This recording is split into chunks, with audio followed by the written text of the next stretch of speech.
ჰემოგრაფიული ცვლილებით მიმდინარე დაავადებები, ებოლა და ყირიმკონგო. ამ ვირუსების პრევენციულ ზომებზე იმშელის აჭარის სამედიცინო დაწესებულების მედიკოსებთან შეხვედრაზე დაავადებათა კონტროლისა და საზოგადოებრივი ჯანმრთელობის ეროვნული ცენტრისა და ინფექციური პათოლოგიის შიცისა და კლინიკური იმუნოლოგიის ცენტრის მიერ სპეციალურად მომზადებული ონლაინ ლექციაც მოისმინეს.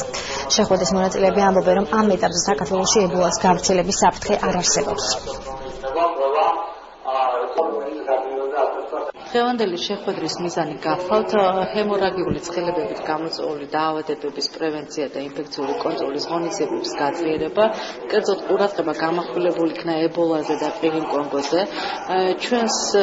ჩვენ მივიღეთ დაავადებათა კონტროლის ეროვნული ცენტრიდან რეკომენდაცია, მათ მიერ მომზადებული ინფექციური შიცისა და ინფექციური საავადმყოფოს ერთობლივი ლექცია, რომელიც დღეს სამედიცინო პერსონალზე იქნა გაცნობილი. აუცილებელი არის, რა თქმა უნდა, დაცული იქნეს დაცვის ინდივიდუალური საშუალებების ჩაცმისა და გახდის ტექნოლოგია, აუცილებელი, რათა არ მოხდეს სამედიცინო პერსონალის დასნებოვნება და, რა თქმა უნდა, ყველაზე უმთავრესი ღონისძიება არის პაციენტის იზოლაცია.